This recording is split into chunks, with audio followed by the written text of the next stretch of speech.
Assalamualaikum warahmatullahi wabarakatuh. Ya, baiklah teman-teman, kali ini saya akan menyampaikan tentang materi budaya positif di sekolah ya. Jadi budaya itu apa tuh sebelumnya? Ada yang bisa membantu saya? Kebiasaan. Kebiasaan, oke. Apalagi? Apa? Rutinitas. Oke, terus apa lagi? Ya, yang berkaitan itu ya dengan kebiasaan, rutinitas juga bisa. Kemudian ada lagi, memang ada beberapa pengertian gitu ya. Ada juga budaya itu yang berkaitan dengan akal. Terus ada lagi yang dari KKBI itu, budaya adalah suatu cara hidup pada suatu kelompok gitu ya.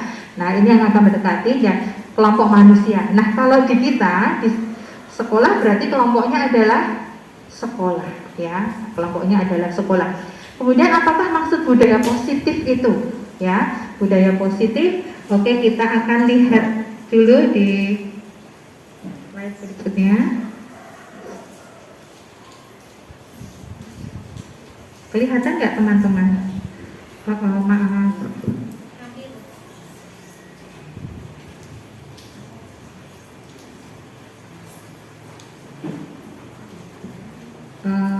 Aduh, ini agak respondennya ya ramai nih.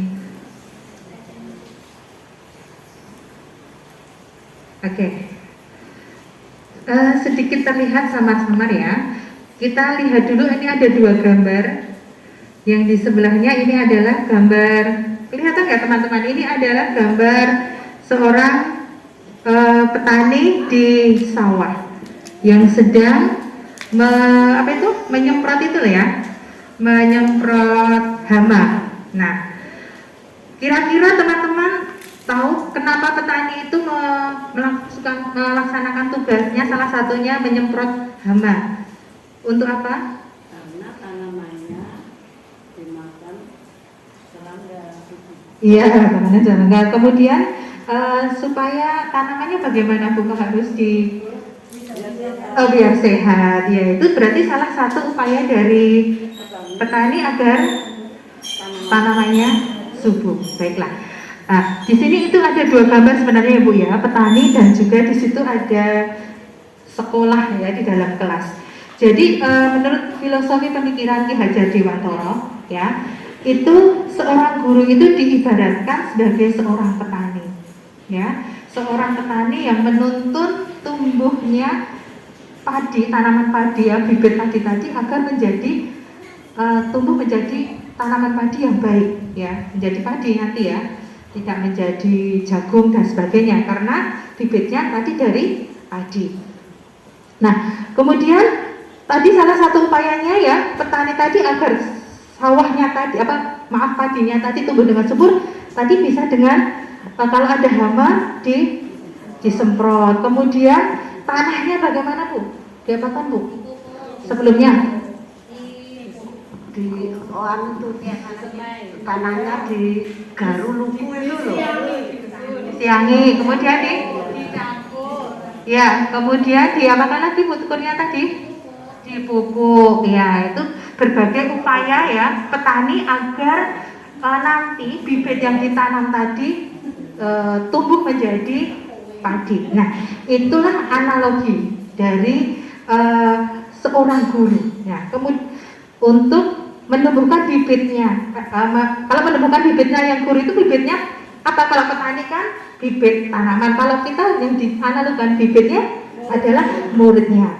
Kemudian sawahnya atau tempat bercocok tanamnya tadi kalau seorang guru apa?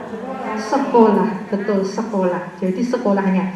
Nah agar tumbuh dengan baik tadi ya, salah satunya tanahnya tadi juga harus digaruk gitu ya.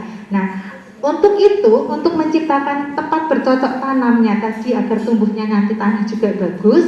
Nah guru juga begitu, tempat bercocok tanamnya ya untuk nanduri tadi ya, itu juga harus ciptakan situasi atau kondisi yang positif ya, lingkungan yang positif. Nah untuk itu mari kita bersama-sama ya, kenapa Saya juga ketika ini menyampaikan ke Buyun, saya minta beberapa aja Bu, karena hanya yang diperlukan 5. Tapi itu berkaitannya bagus nggak Bu? Bagus, budaya positif di sekolah. Nah, ini sekolah ini kan satu satu payung gitu ya. Jadinya akan sangat lebih bersinergi seandainya dari TPA, kemudian KB dan juga TK saling membangun budaya positif di sekolahnya. Bagaimana cara membangun budaya positif di sekolah?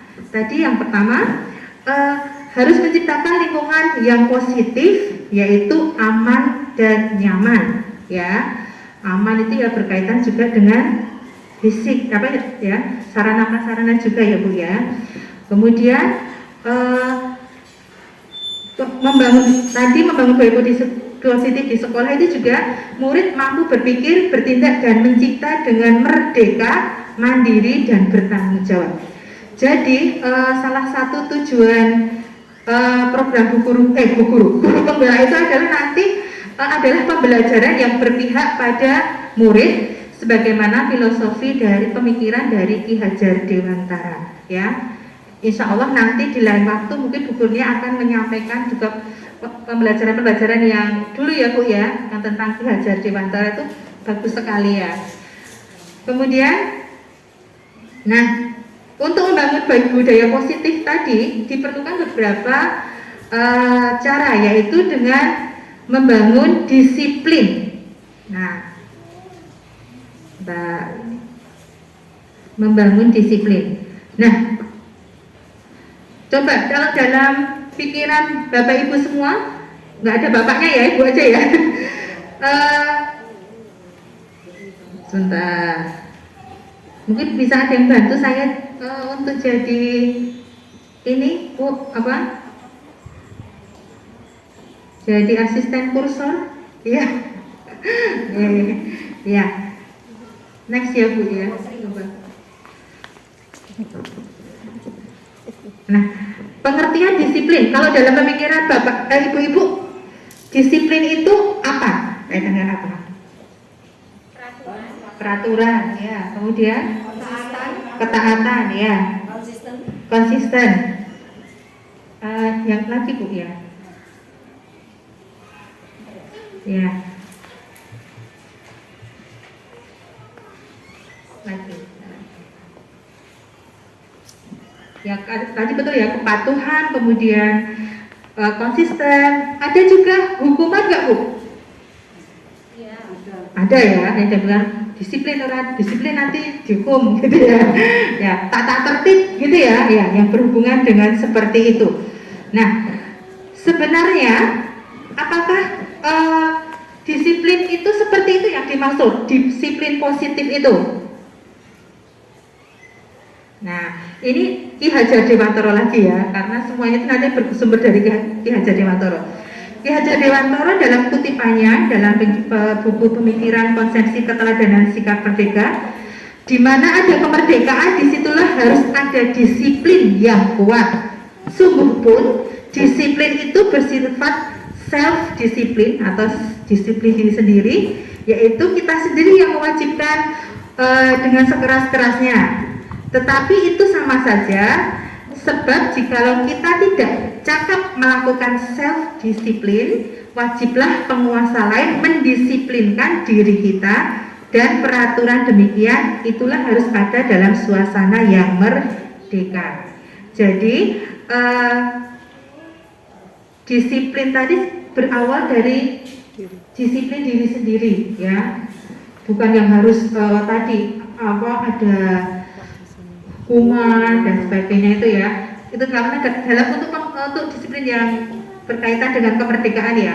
Tapi kalau memang diri kita tidak bisa mendisiplinkan diri kita, nah memang harus diperlukan orang lain atau penguasa lain untuk agar kita bisa menerapkan disiplin tersebut. Jadi umpamanya di sekolah ya, di sekolah ini saya juga masih belajar loh ya. Disiplin umpamanya kita disiplin di sekolah yang berkaitan yang gampang saja ya, mungkin kedatangan berarti kalau muridnya jam 8 masuk, Bu gurunya jam 8.15. Paling enggak kurang 5 menit. Itu yang mengatur diri kita sendiri. Oh, paling enggak ya 5 menit lah sebelum pembelajaran dimulai. Tetapi itu sudah diperkembangkan ya, umpamanya pokoknya kita dalam diri kita sudah mengelola. Tetapi kalau kita masih belum bisa mendisiplinkan diri kita sendiri, ya akhirnya ada nanti yang tata tertib atau aturan yang memang mewajibkan atau mengharuskan kita untuk datang paling enggak ada aturan mungkin 15 menit atau 10 menit sebelum pembelajaran dimulai, ya. Jadi seperti itu. Jadi, kemudian itu ya. Ya. Nah, dari disiplin-disiplin tadi ya, itu sebenarnya ada motivasi yang mendasari. Ya, ada motivasi yang mendasari karena setiap perilaku setiap perilaku manusia itu mesti memiliki tujuan yang positif maupun negatif. Nanti ya di belakang kita akan pelajari lagi. Jadi pasti ada tujuannya. Nah, kemudian motivasi perilaku manusia itu ada 3. Ya, yang pertama untuk menghindari ketidaknyamanan atau hukuman. Nah, umpamanya tadi kehadiran. Wah, nanti yang aku berangkatnya lebih, aku bisa kalau dulu ada ya potongan gaji gitu dan sebagainya. Hanya untuk itu aku pangkat sak durunge ben aku tidak dipotong atau aku biar dapat reward dan sebagainya. Itu kasta yang pertama atau tingkatan yang pertama. Kemudian yang kedua untuk mendapatkan imbalan atau penghargaan. Oh, yang penghargaan tadi yang kedua. Aku lebih awal dari yang dijadwalkan pagi-pagi kutuk-kutuk itu biar nanti ada rewardnya. Nah, itu yang kedua, tapi dia paling enggak sudah setingkat lebih bagus yang dari yang pertama tadi, hanya untuk menghindari hukuman. Kemudian yang terakhir yaitu untuk menjadi orang yang mereka inginkan dan menghargai diri sendiri dengan nilai-nilai yang mereka percaya. Ya, yang ketiga ini adalah teladan nanti ya, teladan bagi anak-anak paling enggak nanti terus membuat orang tua nyaman kalau wis enek gurune gitu ya. Terus apalagi Bu ya, kalau disidak ya paling kita sudah ada nilai-nilai baik yang perlu kita pikirkan ya, bukan sekedar hukuman atau sekedar reward. Next Bu Yanti. Nah, ini tadi ya, setiap ini tadi dari atas tadi ini saya rangkum, setiap tindakan atau perilaku yang kita lakukan di dalam kelas dapat menentukan terciptanya sebuah lingkungan positif. Perilaku warga kelas tersebut menjadi sebuah kebiasaan yang akhirnya membentuk sebuah budaya positif. Untuk terbentuknya budaya positif, pertama-tama perlu diciptakan keyakinan kelas di antara warga kelas ya. Nah, kalau tadi baru pribadi ya yang untuk kedatangan. Nah, nanti selanjutnya untuk budaya positif itu ya, untuk menciptakan budaya positif atau lingkungan positif di suatu sekolah ya.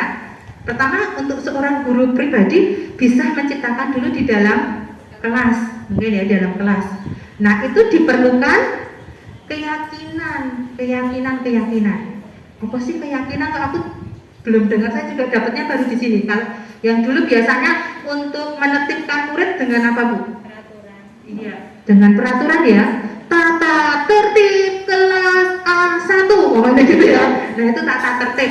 Kadang lenggawe bu gurune, ngomongnya ya. Saka bu gurune. Ya main-main, wes saya digawe aturane, ngomongnya gitu ya. Tidak lari-lari sepanjang di dalam kelas, umpamanya gitu ya. Bunyinya masih tata tertib dan berupa kata-kata. Nah, kemudian kok keyakinan yang lebih mengenai itu keyakinan. Apa tuh keyakinan? Coba next. Nah, ini mengapa keyakinan bukan peraturan kelas saja? Coba keyakinan itu seperti apa? Di sini ada ilustrasi gambar. Di situ kenapa kita harus memakai helm ketika naik kendaraan? Ngapa Bu Indah? Ya biar melindungi kepala kita dari pas kecelakaan. Melindungi dari kecelakaan. Sekarang kita bikin yang lebih simpel aja kata-katanya. Bu Kurnia, untuk apa? Untuk mentaati aturan, iya. Keamanan, iya. Terus apalagi kalau kita jatuh apa? Keselamatan, iya. Bisa jadi keselamatan. Tadi betul semuanya ya. Bisa untuk mentaati peraturan, biar apa tadi? Bumi tadi untuk Keamanan. keamanan kepala gitu ya. Tapi kita ada bikin satu keyakinan. Oh, yang apa? Jatuh nanti aman kepalanya, insya Allah aman gitu. Itu kan kita hanya ikhtiar ya, aman karena terlindungi. Nah itu keyakinan, nilai keyakinan ben aman, keamanan. Terus lagi umpamanya kenapa toh kalau kita anak-anak sekarang sebaiknya anak-anak berjalan saja kalau di teras, di koridor itu berjalan. Coba ini kita ada hubungannya dengan TK karo B. Kenapa kita harus jalan aja deh kalau sepanjang koridor? Keyakinannya apa? Biar nggak kepleset, ya. Biar nggak nabrak. Terus untuk apa lagi? Keselamatan. Bisa. Tadi semuanya benar, tapi ada satu keyakinan, yakin satu. Untuk apa? Keselamatan. Seandainya nanti sampai jatuh, kemudian terbentur kepalanya, ya kalau benturannya hanya tidak mengenal otak kecil sampai mengetahui otak kecil, nanti kan bisa lebih fatal dan sebagainya. Itu ya. Jadi untuk keselamatan tadi juga bisa.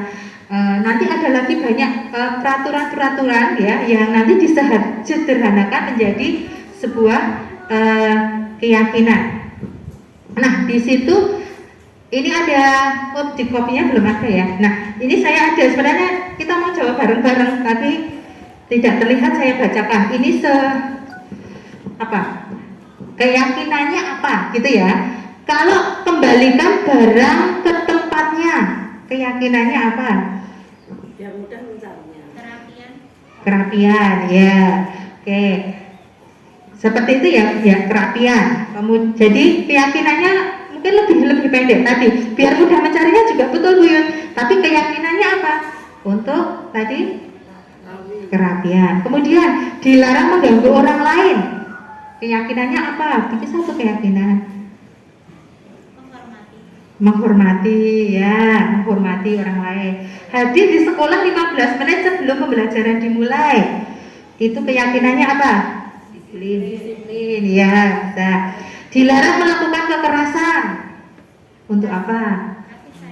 Kasih sayang. Bisa. Kemudian gunakan masker.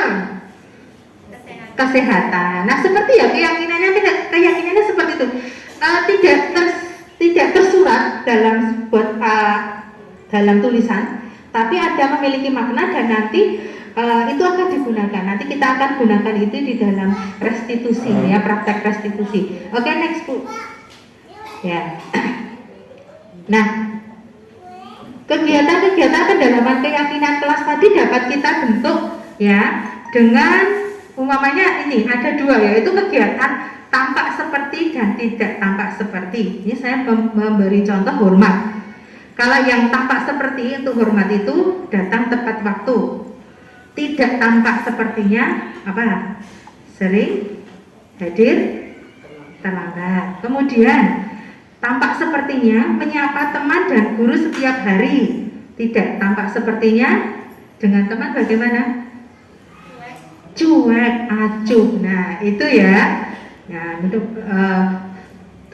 insya Allah di sini nggak ada loh ya. Ya. Nah, karena kita ini sekali lagi, ini kita itu berada dalam lingkungan ya. Lingkungan harus positif. Makanya dan setiap hari kita harus ketemu teman-teman. Untuk itu kita harus bangun suasana yang nyaman ya. Kalaupun ada beda pendapat nggak apa-apa. Beda pendapat itu nggak apa-apa, itu wajar. Semuanya kita nggak bisa, dan kadang kita nggak bisa kok nyenengke wong kabeh itu nggak pernah bisa. Kita nggak bisa. Kalaupun ada yang nggak senang dengan kita, ya nggak apa-apa gitu ya. Terus tidak terjadi gap yang akhirnya itu juga nanti akan berpengaruh terhadap lingkungan positif di sekolah. Bagaimana nanti kita akan membuat tanaman tadi, anak-anak tadi ya, bibit tadi agak bagus kalau lingkungan kita atau kita sendiri petani ini wes orang terjadi kolaborasi yang cantik gitu ya.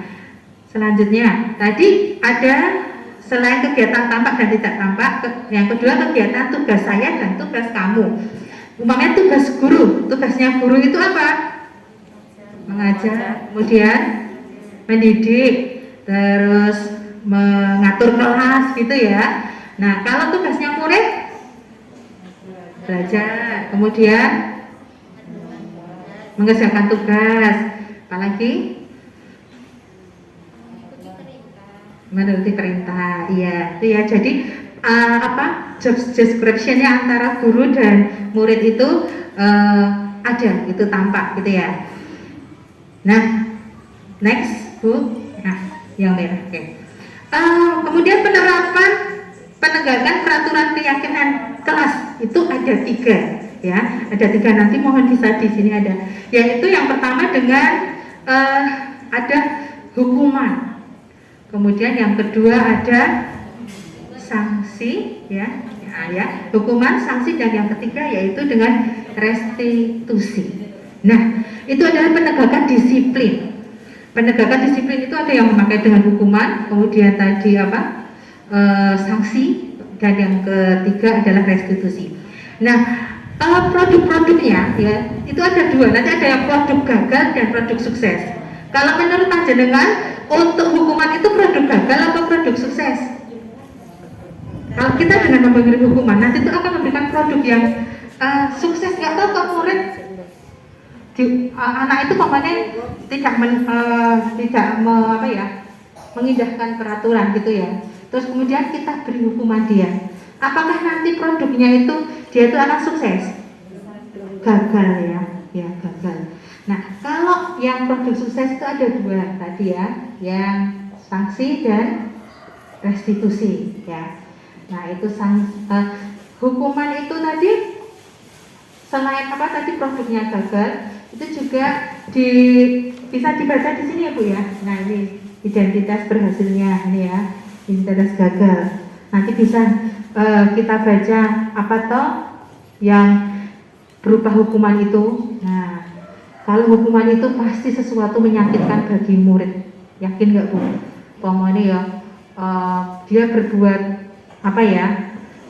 dorong temennya sampai sakit gitu, sampai luka. Kemudian bu gurunya langsung bersihkan kamar mandi.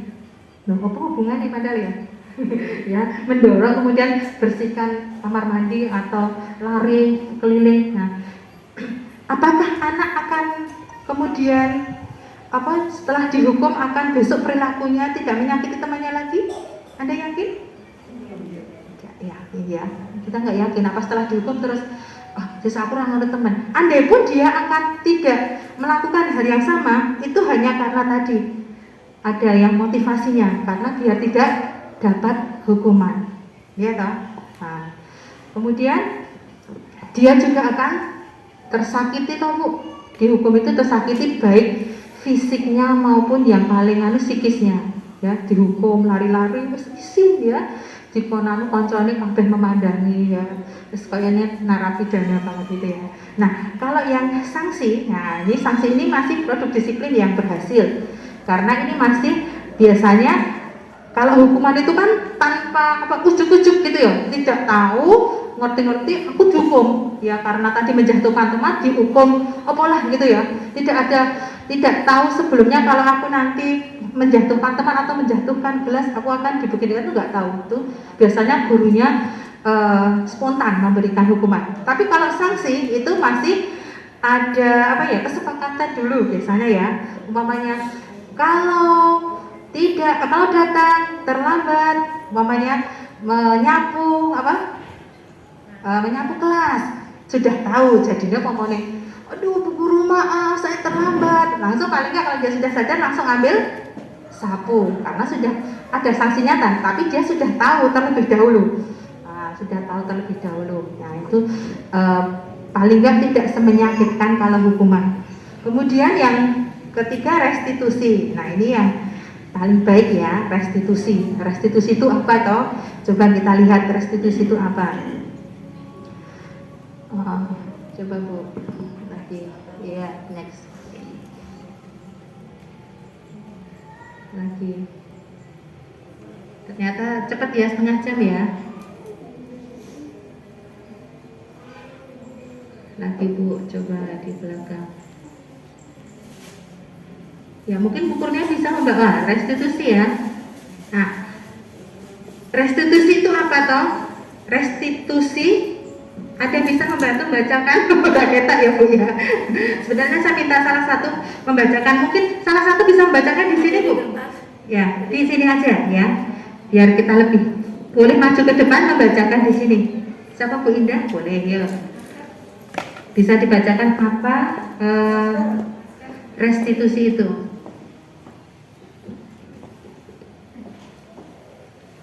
Ini tentang restitusi, sebuah cara menanamkan disiplin positif pada murid ya. Yang pertama, restitusi adalah proses menciptakan kondisi bagi murid untuk memperbaiki kesalahan mereka sehingga mereka bisa kembali pada kelompok mereka. Yang kedua, restitusi adalah proses kolaboratif yang mengajarkan murid untuk mencari solusi untuk masalah atau permasalahan ya yang ada. Selanjutnya, restitusi membantu murid menjadi lebih memiliki tujuan disiplin positif dan memulihkan dirinya setelah berbuat salah. Seperti itu. Terima kasih Bu. Ya, terima kasih Bu Indah. Jadi kurang lebih seperti itu ya. Restitusi adalah proses menciptakan kondisi bagi murid untuk memperbaiki kesalahan mereka sehingga mereka bisa kembali kepada kelompok mereka ya. Ngerti salah ya, ngerti salah kemudian dia bisa perbaiki di masa yang akan datang dan dia bisa diterima lagi di kelompoknya, tidak dikucilkan. Beda kalau yang dihukum, ya dihukum pasti ada rasa di sini itu malu, kadang sing mutung itu orang mlebu. Tapi kalau di restitusi ada bagaimana anak nanti diajak untuk kembali meyakini keyakinan kelas apa yang tadi kamu perbuat tadi ya, apa yang kamu perbuat tadi itu sebagai sesuatu yang sudah melanggar keyakinan kelas, terus bagaimana atau kamu nanti problem solvingnya memecahkan masalahnya, dia menyadari di waktu yang masa datang dia tidak mengulanginya dan dia bisa kembali lagi di kelompoknya dengan rasa bahagia. Seperti itu ya. Nanti di praktek dari restitusi ada, tapi kita kembali lagi ke depan. Mas mencolot dulu yang tadi. Nah, yang lagi Bu. Ya, nah ini kita ada hukuman juga ada penghargaan. Tapi ingat ya Bu, ternyata penghargaan itu tidak selamanya positif ya atau bersifat permanen ya. Nah, karena tadi ada motivasi, kembali lagi ke motivasi manusia perilakunya, karena tadi mungkin dia hanya ingin mendapatkan penghargaan. Ada sebuah ilustrasi seperti ini ya. Ini dihukum oleh penghargaan judulnya. Ibu Ani, guru kelas B, mendapatkan masalah.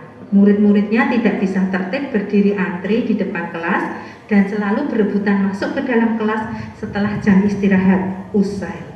Ini tentunya sangat mengganggu proses pembelajaran di mana kelas tidak dapat mulai dengan tepat waktu karena Ibu Ani sibuk menenangkan murid-muridnya untuk waktu yang cukup lama. Akhirnya Ibu Ani berpikir cepat dan mengandalkan stiker bintang. Kita sering pakai nggak Bu stiker bintang? Ya, saya sendiri sering itu. Setiap murid-muridnya agar mau masuk kelas usai jam istirahat, Ibu Ani akan mengiming-imingi murid untuk mendapatkan stiker bintang. Siapa yang dapat berdiri lurus dan rapi, antri di depan pintu, nanti dapat stiker, kata Ibu Ani. Langsung semuanya anak-anak berbaris dengan rapi untuk mendapatkan stiker. Dan selama beberapa minggu upaya tadi berhasil, ya. Namun pada suatu hari Ibu Ani tidak bisa masuk kelas karena sedang sakit.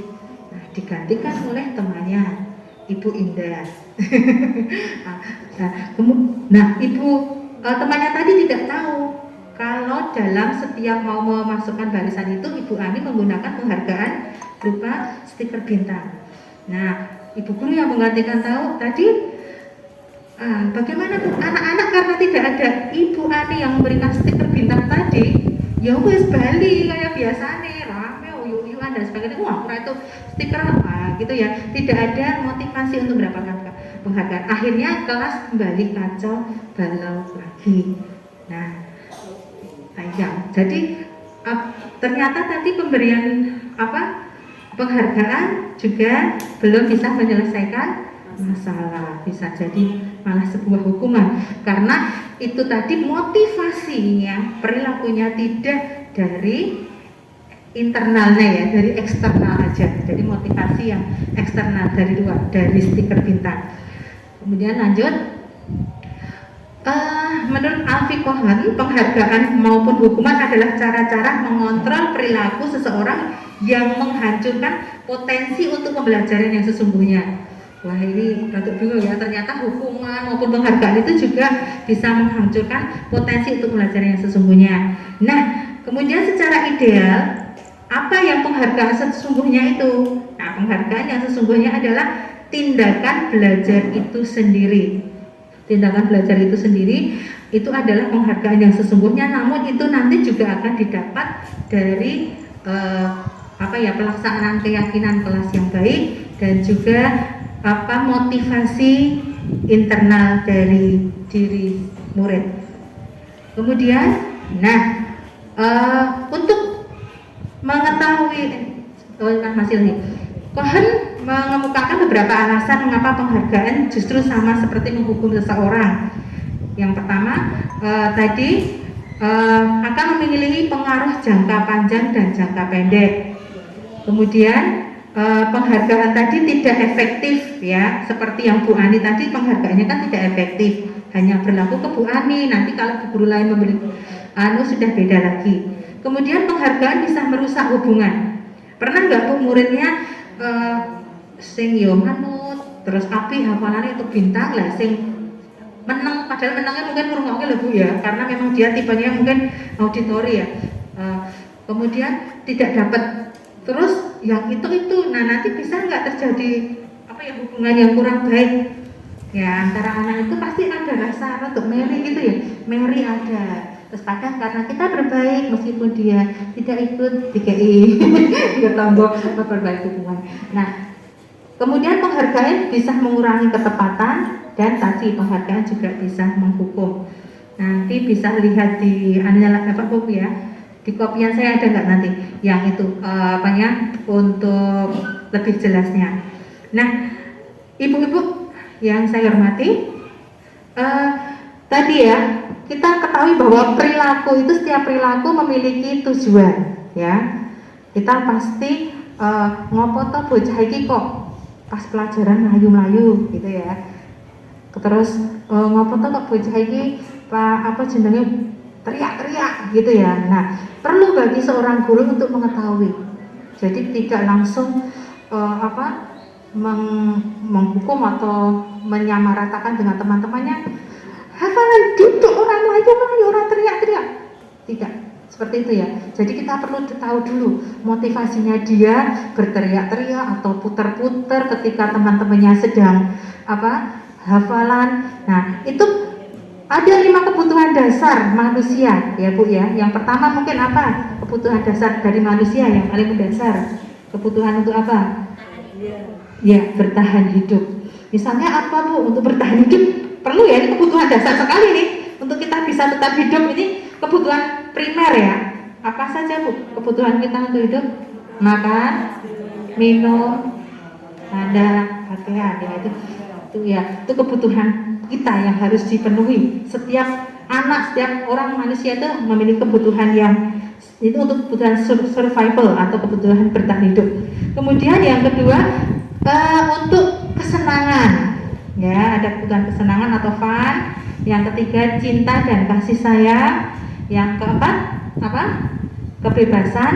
Dan yang terakhir ada penguasaan atau power. Nah, yuk sekarang saya akan ajak teman-teman untuk mengetahui, ada sedikit ilustrasi. Jadi nanti kebutuhan anaknya ini seperti apa. Bimo anak TKB selalu berlari keluar kelas menuju jalan raya di depan sekolahnya yang ramai dengan kendaraan. Tingkahnya membuat Bu Guru, yaitu Bu Ani, bingung dan seringkali mengejarnya. Ini saya sok ngejar nih ya, nih, dibantu Bu Bambang. Terima kasih Bu Bambang. Dari kasus di atas dapat kita identifikasi kebutuhan yang ingin dipenuhi Bimo berdasarkan jawaban yang diberikan Bimo. Ya, jadi kita perlu loh ya tanya dia, ya, perlu jawaban dia agar kita tahu apa kebutuhan yang diperlukan. Kalau Bimo menjawab seperti ini Bu, ya, aku senang main kejar-kejaran dengan ibu guru. Nah, itu kebutuhan apa Bu? Apakah cinta, kasih sayang, penguasaan, kebebasan, atau kesenangan? Kesenangan, betul, kesenangan. Kemudian kalau jawabannya Bimo seperti ini, ibu kejar aku karena ibu guru sayang aku. Kebutuhan apa? Kasih sayang, ya, tuh 200. Kemudian aku hebat kan, bisa bikin ibu guru kejar aku. Nah, itu apa? Penguasaan atau power, ya, merasa bangga bisa membuat Bu Gurune mau melayu-melayu, Bu Sarin atau Bu Sri ngoyak nangka. Nangkanya mungkin bangga, Bu Guru bisa ngejar aku. Kemudian yang ini, aku bosen belajar mewarnai terus di dalam kelas. Tuh deh, nah itu apa? Kebutuhan untuk apa? Rasa ingin merdeka atau bebas. Nah, seperti itu ya Bu. Jadi perlu kita gali atau kita tanya dulu bocahe butuhnya apa toh ngono ki kok berbuat seperti itu. Umpamanya ada anak yang ngambil makanan temannya, ternyata bisa juga karena kebutuhan bertahan hidup. Dia dulu sarapan ra digawani ibune bukan lapar ya, akhirnya merebut makanan banyak. Oke, next ya. Wow, ternyata cepat sekali. Nah, kemudian untuk mengatasi atau untuk memenuhi kebutuhan tadi ya, seorang guru ini juga ada 5 posisi kontrol ya. Nih, ini ilustrasi lagi. Bimo dan Adi baru saja terjadi pertengkaran yang menyebabkan salah satunya menangis dan melaporkannya pada guru. Bila Anda sebagai guru, penerapan disiplin apa yang Anda lakukan? Nah, saya yakin dari berapa guru di tempat kita, 30-an guru itu, setiap guru pasti memiliki penerapan disiplin yang beda ya. Saya dengan Bu Nuneng atau saya dengan Bu Yun, saya dengan Bu Kurnia, dan itu pasti beda karena kita memiliki apa ya, karakter sendiri-sendiri. Nah, di sini ada 5 posisi kontrol sebagai seorang guru. Yang pertama adalah sebagai posisi kontrolnya seorang penghukum. Nah, seorang penghukum bisa menggunakan hukuman fisik dan verbal. Yang zaman saiki yang nganggo fisik mesti ada wis viral. Ya toh Bu, wis viral langsung. Nah, diterima kursi ini lebah mono ternyata bertiga sepeda muridnya guru apa walinya nggak tahu di foto gitu. Oh, ini murid saya lebah tadi dari sekolah dan sebagainya. Ternyata berkenan dulu wis viral. Nah, kalau zaman dulu biasa ya, saya tuh dulu dicetok gitu sama guru saya itu ya. Orang-orang dilaporkan, ketika kita melaporkan ke orang tua balah adewe yang diseneni, berarti orang. Nah, kalau sekarang mungkin verbal yang sering, ya verbal itu ya, ora ketok ningo nyelekit. Di sini jadinya jarum gitu ya, itu penghukum. Ya biasanya bisa dengan ini anak-anak guru yang bersifat seperti ini percaya bahwa pembelajaran bisa berhasil dengan caranya gurunya. Apa muridku itu berhasil gurunya itu yang berkuasa atas muridnya ya objek aja, tidak memiliki kemerdekaan. Kemudian yang kedua, membuat orang merasa bersalah. Nah, yang ini guru ini tidak, malah suaranya nggak keras, halus gitu ya, lembut ngomongnya, sama muridnya lembut ya, tapi membuat anak merasa terpojok.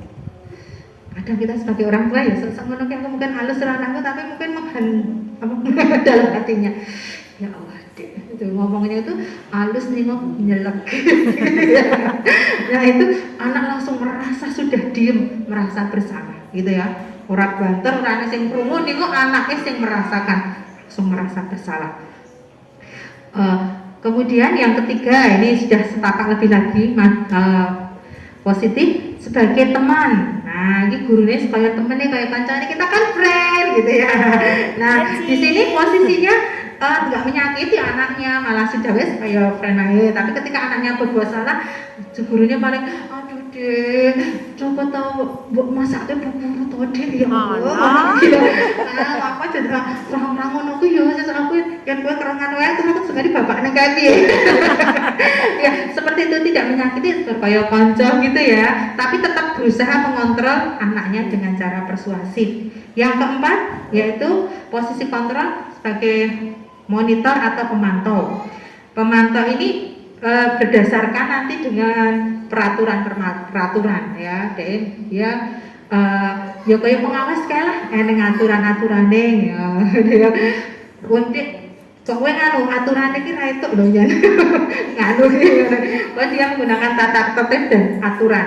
Nah, yang terakhir ini sebagai manajer. Ini tingkatan yang menurut saya ini yang paling bagus, yaitu guru berbuat sesuatu bersama dengan murid dan mempersilahkan murid mempertanggungjawabkan perilakunya ya. Jadi gurune ku yang ngejak muridnya yang tadi ada masalah mungkin ya, ada masalah dengan dua orang atau dengan yang lainnya, kemudian bersama-sama mengajak muridnya tadi untuk memecahkan masalahnya, kemudian mempertanggungjawabkan perilakunya agar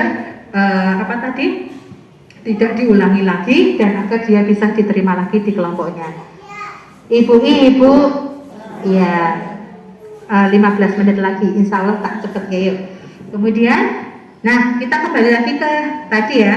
Jadi manajer tadi fungsinya tadi adalah mengajak anak-anak untuk menyelesaikan masalah bersama-sama. Ya, yang bisa kita gunakan salah satunya yaitu dengan tadi yang restitusi. Maka ada hukuman, apalagi tadi Bu, sanksi dan restitusi ya. Nah, dalam posisi seorang manajer untuk tadi menyelesaikan masalah bersama anak-anak itu ya, mengontrol anak-anak tadi menggunakan restitusi yang dikenal dengan segitiga restitusi. Nah, di situ ada 3 tahapannya. Yang pertama apa? Tadi di sini nggak kelihatan ya.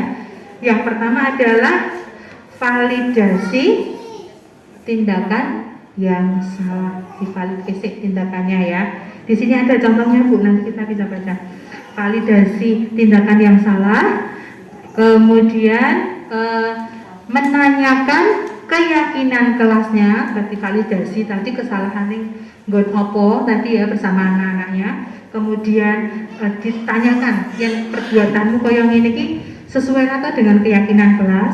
Dan yang ketiga menstabilkan identitasnya ya, menstabilkan identitasnya agar dia bisa lagi kembali ke kelompoknya.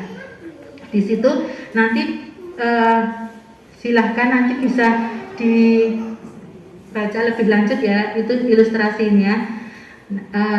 Coba Bu yang ini Mas. Nah, next ya. Nah, menstabilkan identitas tadi apa toh? Yaitu merupakan bagian dasar segitiga bertujuan untuk mengubah identitas anak yang gagal karena melakukan kesalahan menjadi seorang yang sukses. Jadi distabilkan ya tadi ya. Anaknya tadi menjatuhkan, mendorong temannya hingga nangis ya, hingga kesakitan. Kemudian gurunya yang ngeyem-ngeyemi kayak dia sudah ketakutan, kita bisa ngeyem-ngeyemi dengan tidak apa-apa, mungkin dia nggak sengaja gitu ya, manusia itu kan juga tidak sempurna, kadang ada salahnya. Diyem-yemi kayak ya, dan kemudian saya juga pernah melakukan kesalahan itu Adik. Nah, dia kan sudah jadi merasa oh berarti ya aku bukan sendiri gitu ya. Setelah dia stabil ya, nanti kemudian baru divalidasi kesalahannya. Neng, dorong koncomu tadi juga kamu kenapa kok kamu dorong, apa alasannya gitu ya. Setelah ditanya seperti itu, nah dari situ nanti ditanyakan kesalahannya. Ini setiap tindakan dilakukan untuk memenuhi kebutuhan dasar. Nah, setelah divalidasi tahu tujuannya, Nah, di situ baru kita menanyakan lah yang kowe dorong mau ke bertinggu bercandaan gitu ya. Gitu. Apa ini sudah sesuai dengan keyakinan kelas kita, umpamanya menghargai teman yang lain atau keselamatan teman itu apakah sudah kamu terapkan di situ. Nah, diajak begitu ya, nanti dia akan menjawab ya, nanti dia akan kita ajak juga. Kemarin Bu Kurnia itu sudah praktek ya, Bu Kurnia ya, saya juga sudah praktek meskipun yang kalau masih kita mungkin belum masih berupa yang kita setting gitu ya, tapi saya yakin sebenarnya ini sudah dilaksanakan semua guru gitu ya. Setiap permasalahan kan ada di kelasnya ya. Nah itu mungkin sudah dilaksanakan, tapi mungkin ada beberapa posisi kontrol kita, mungkin ada yang langsung yang salah dihukum, yang dorong mau dihukum, padahal ada yang ngerti mendorong tadi benar-benar yang salah atau enggak, mungkin karena dia membela. Kemudian ada yang jadi posisi pengawas atau pemantau dan sebagainya. Nah, kita karena sudah mempelajari tadi, kita berusaha untuk besok kalau menyelesaikan kasus seperti itu kita gunakan dengan restitusi. Ternyata enak ya Bu Kurnia ya, meskipun kemarin ya praktek murid saya tanya enak, senang gitu ya. Nah, itu juga ketika kita menyelesaikan masalahnya kan anaknya jadi ya tadi bisa lagi nanti happy lagi ya, tahu kesalahannya gitu. Nah di bawah sini ini sudah selesai ya Bu ya. Ini ada ilustrasi yang tadi di mana tuh? Yang Adi dan Anto kalau nggak salah ya, itu adalah praktek ilustrasi dari segitiga restitusi. Nanti silahkan monggo bisa dibaca-baca ya. Nah ini Adi yang datang terlambat hadir di sekolah. Di situ ada posisi gurunya sebagai penghukum, langsung suaranya dhuwur, terlambat lagi, pasti kamu terlambat. Nah terus habis dihukum nanti ya.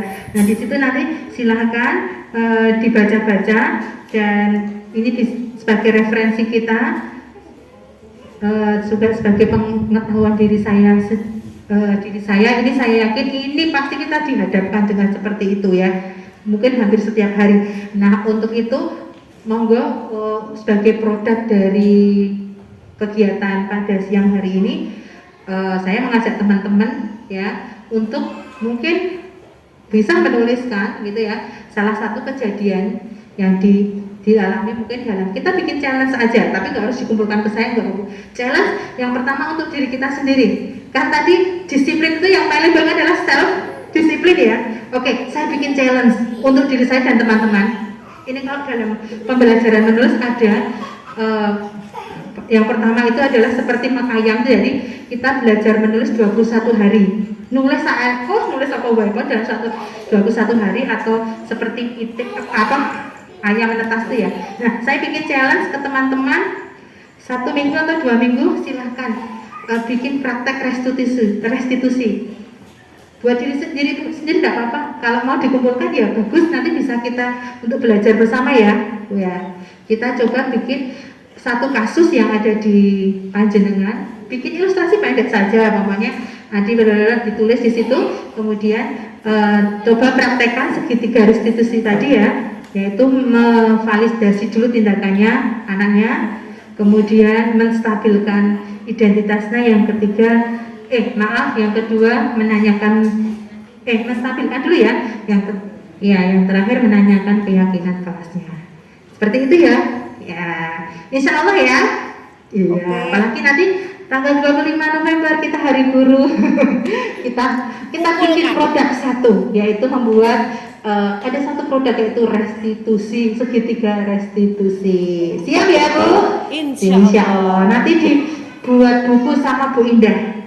Kita kumpulkan ya Bu ya. Kita buat buku restitusi. Alhamdulillah kemarin saya bersama teman-teman dari promosi ya Bu ya, sebelum ditutup, bersama teman-teman dari berbagai sekolahan lain daerah Jogja. Itu saya itu kelompok menulis bersama Mbak Najwa Shihab, itu menulis sebuah puisi tentang pandemi atau kejadian impian Nah, alhamdulillah sudah terbit antologi puisinya, tapi belum saya ambil bukunya ya. Jadi itu karya, salah satu karya yang ya menurut saya itu adalah apa ya? Itu nanti bisa mungkin jadi karya yang seumur hidup ya, yang bisa jadi kenang-kenangan gitu ya. Nah, monggo nanti bisa praktek studi ini kita bikin jadi ya harus buku sederhana. Kita bikin sebuah clipping, dijilid binding tempatnya Pak Koni itu ya, bisa ya Bu, jadi produk Bu. Nah ini jadi produk, nanti bisa jadi apa? Ketika kita ada lomba apa ini loh, ini buku restitusi. Ya akreditasi juga bisa ya Bu ya. Nah nanti kita bisa ciptakan di situ. Nanti kita tampilkan namanya, bukunya, fotonya, itu luar biasa. Saya bangga sekali hanya sebuah puisi gitu. Wes di sama Mbak, meskipun nggak berhadapan hanya online sama ketika itu juga puisinya itu lolos dan nggak lolos itu ya, saya dinyatakan lolos oleh Mbak Najwa Shihab, luar biasa bangganya ya. Nah itu aja teman-teman dari saya. Mohon maaf untuk mungkin banyak yang kurang ya, tapi saya yakin dari sekian itu bisa bermanfaat untuk lembaga kita dan utamanya untuk menciptakan lingkungan positif yang ada di PAUD Islam Baitur Rahman. Ya, kita tepuk tangan untuk diri kita sendiri ya Bu ya, penghargaan untuk diri kita sendiri yang sudah meluangkan 60 menit untuk mengisi gelas kita ya, mengisi gelas kosong kita untuk apa? Untuk kemajuan PAUD Islam Baitur Rahman dan untuk menuntun laku anak-anak nantinya ya, menciptakan anak-anak yang bermartabat, selamat jiwa dan raganya. Terima kasih untuk semuanya, teman-teman dari KB, TPA dan juga TK, terus kemudian teman-teman yang membantu secara moral material kepada saya dan juga Bu Kurnia untuk apa ya pengertiannya ya, untuk bertanya mungkin sering kami tinggal gitu ya, tapi semuanya mendukung, luar biasa. PP saya kemudian dan teman-teman saya memberi apresiasi. Saya ceritakan teman-teman saya mendukung, kepala sekolah saya sangat mendukung itu, mereka sangat bangga sekali karena banyak teman saya itu yang tidak mendapatkan dukungan baik dari teman rekan sejawatnya itu kurang mendukung atau kepalanya juga ya berkon melu tapi kurang dapat dukungan. Sekali lagi terima kasih. Kita tutup dengan bacaan alhamdulillahirabbil alamin. Mohon maaf atas segala kekurangan. Assalamualaikum warahmatullahi wabarakatuh. Waalaikumsalam warahmatullahi wabarakatuh. Bu